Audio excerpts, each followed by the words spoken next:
Hey, we are the Lab Doctors. I'm Amanda. I'm Dorothy. And I'm Zhao Yong. We are biomedical researchers who realized we still have a lot to learn about science. So why not join us on this quest?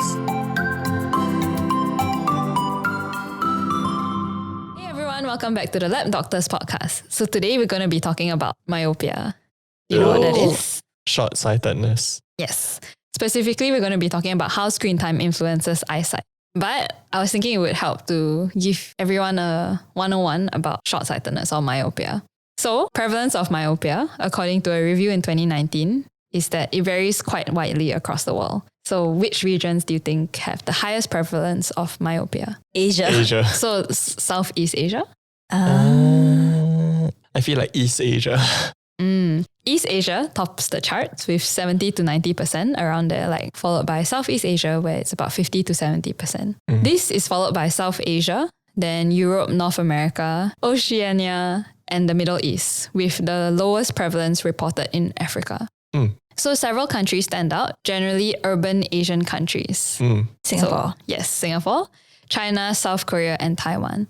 Overall, the prevalence of myopia among school-age children reached around 80 to 90% in these countries.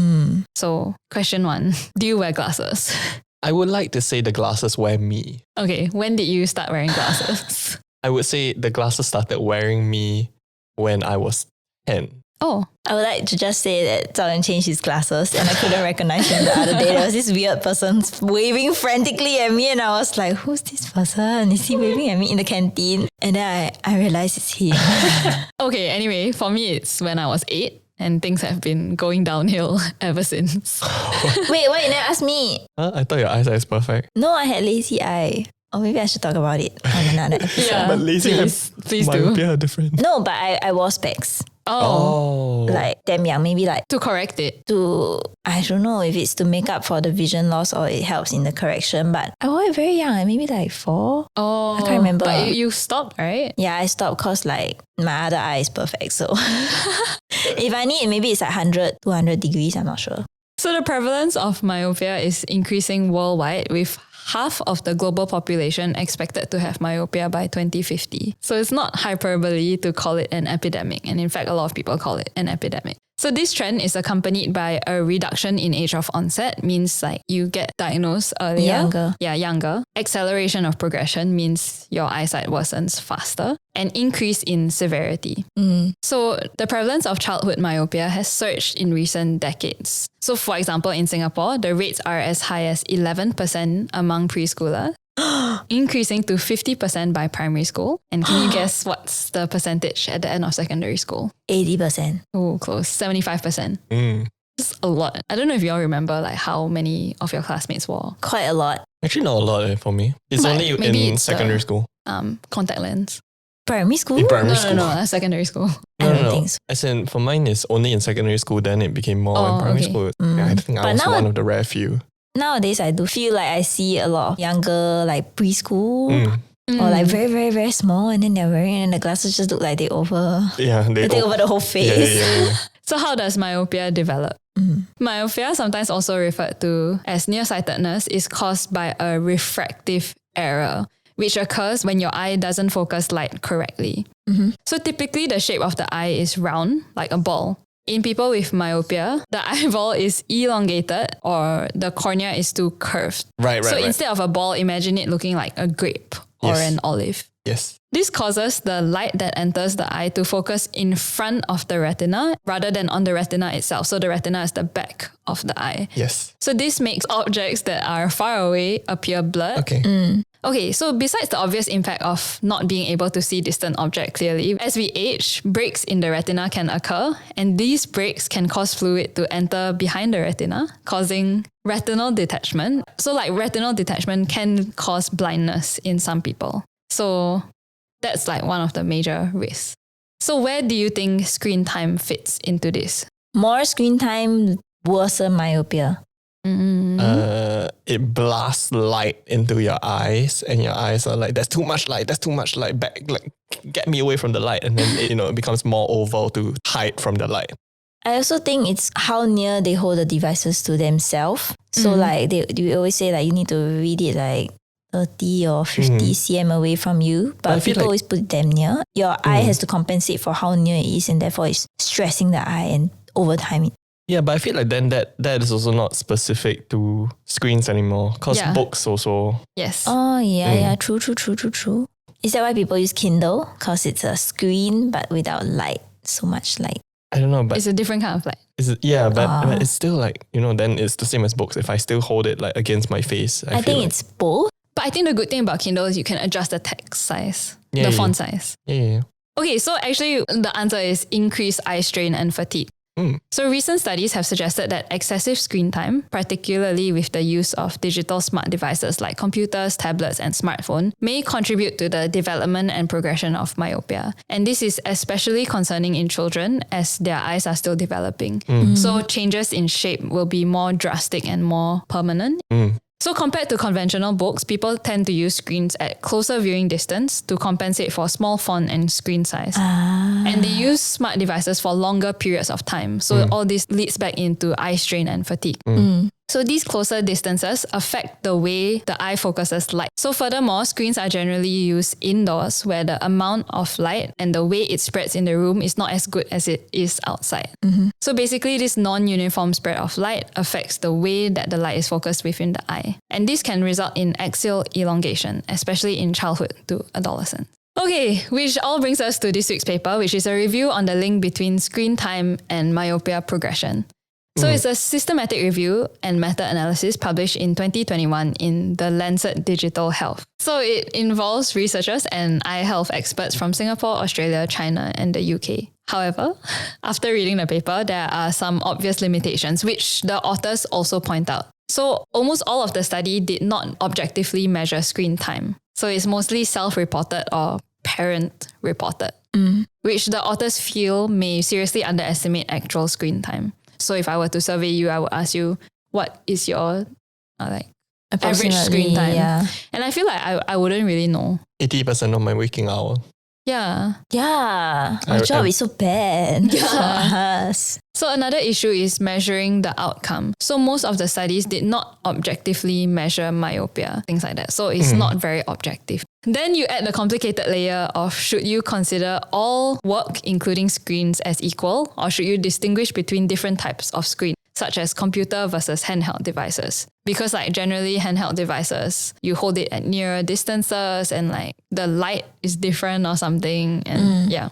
So finally, you also need to worry about controlling for lifetime duration of exposure, the age of participants, and other environmental factors. So with all that in mind, what do you think these researchers concluded about the link between screen time and myopia progression? It wasn't say Yeah. the longer the screen time, the more the myopia.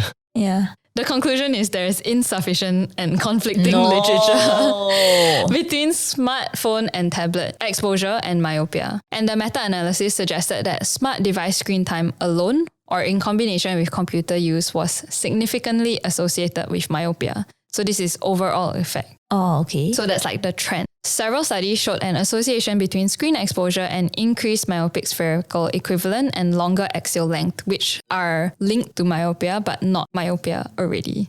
In these studies, increasing duration and frequency of screen exposure increased the risk of myopia. So there were 2 cohort studies. The first reported that Danish teenagers that use screens for more than 6 hours per day were at double the risk compared to those who use less than 2 hours per day. So I feel 6 hours, I don't know if that's conservative, especially in the last few years during the pandemic when people had home-based learning. Yeah. So that's quite scary. And then the second study was conducted in China, where initial exposure to mobile smart devices were at 0 to 1 years of age. And they were 4.4 times more likely to have myopia than those who had not been exposed to screens. So this is below the age of 1 year. But there were also studies that found no link between exposure and incidence or prevalence of myopia. So there were 2 cohort studies in China and Singapore and found that there was no increased risk of myopia with more screen time in children. Singapore? Yeah. However, they did find that more screen time was associated with objective measures, which is myopic spherical equivalent and axial length. So they suggest that this could be linked to clinically significant outcomes later in development. So you kind of have to follow them and see whether these changes actually lead to worse eyesight. Okay, so what next? The authors advise that there needs to be more rigorous studies with more objective measurements and better controls, especially given global digitalization. So it will be interesting to see what is the impact of screen time. Although anecdotally, optometrists and eye health experts around the world report an increase in children developing myopia in their day-to-day practice following the COVID-19 pandemic. Okay, so let's end with what we can do given the current knowledge. So as I said earlier, many experts suggest that screen time increases the risk of myopia due to eye strain, prolonged near work, and the difference between indoor and outdoor light. So what are some of the things that you can do to mitigate this? They have the 20-20-20 rule. Oh my god, yes. Okay, what is the 20-20-20 rule? 20 minutes of work, take 20 seconds of rest. Yes. And then 20 cm from your face. But that's very short. I thought it's like... No. So the last 20 is look at an object that is 20 meters feet away. Oh, 20 feet away. I guess you can go meters further, right? Just far enough. Just far. Just look at something in the distance. So another thing is you can use eye drops if your eyes feel dry after using your computer or like screens for too long. I don't know if you'll ever feel like your eyes are dry after. No, but they say don't rub your eye. You should use the eye drops instead. You can also consider sitting further away from your screen. No. So roughly an arm's length away. So if you just put your hand out, like outstretch your arm, that should be like where further your computer screen should be further than that's that. too far. Is it? How near do you sit? I can put it away, but I'll lean forward. But I think if you're using a monitor is not as bad as maybe half an arm laptop. length is my usual. Okay, It's quite short. Consider moving it further. The thing is, our workplace don't provide computers, so we all bring our own laptops, which are so small. And then like when it's so small, and sometimes when we do research, you have to read like one paper, then maybe the other side is like you're writing a report, and then so you're reading half of what's on your laptop screen, and it's so small. I bought a new monitor. Okay, so besides that, remember to blink. So I feel like this is something that like people always neglect when they're doing work. Because I think sometimes people don't realize that they're not blinking. Yeah. And it can cause like really bad headaches. Oh. So another thing is clean your screens.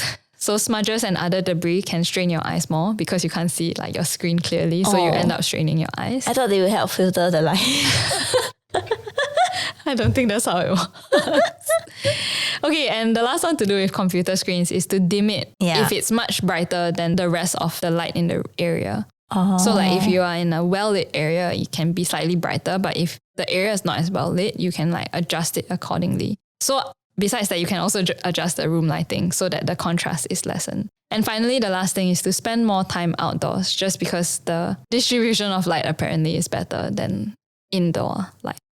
Yep. So you can set the auto light function on your phone. Yeah, because I think it's a bit uncomfortable when I first did it, but I realized it helps at night. At night it becomes super dark, like my screen becomes super dark. And then it gets a bit hard to see, but I guess it's good for your eyes. And then in the day when you're out in the sunlight, it gets super bright. Yeah, like what? You know how they adjust according to what's good for your eyes. Yeah. I feel like the lowest brightness on iPhone is not low enough. Yeah, I hate phones that are like that. It's like the volume thing also. Or the Nowadays. vibration, like minimum vibration. Yeah. Okay. Last time in my primary school, they enforced us to do this eye massage for like I don't know how long I don't know if that will help. every day. Yeah, I don't know. But it was so draconian because they would like play it over the announcement system. I remember there was something like that also. Yeah.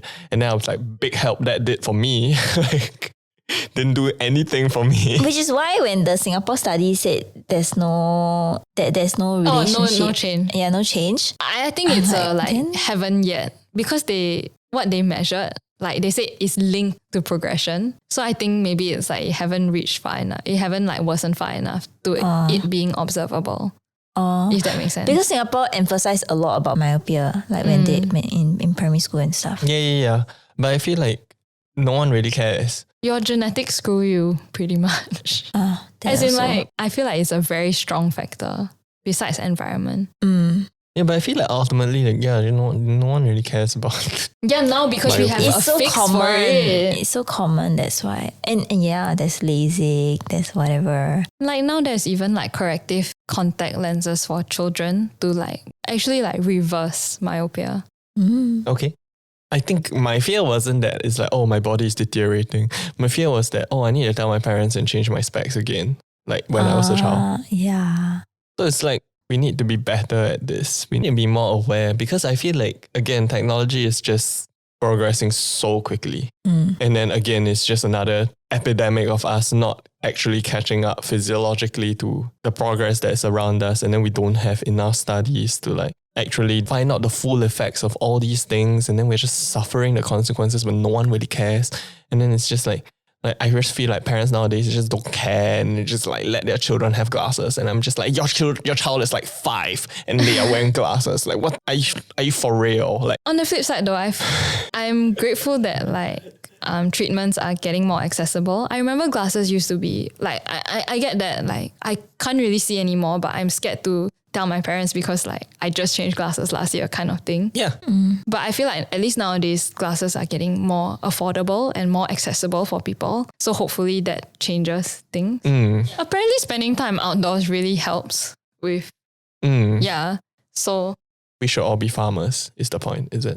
I mean it's something about the distribution of light and ambient light.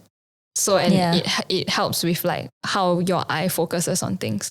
Okay. So spend more time outdoors basically. Okay. And as usual, subscribe to our YouTube channel, follow us on Spotify. A like and a comment would really help us out. You can also follow us on our social media, Instagram, Twitter, or Facebook, and feel free to DM us any questions. Alternatively, you can email us at thelabdoctors@gmail.com. We'll post the links in the episode description so you can check that out. Thank you.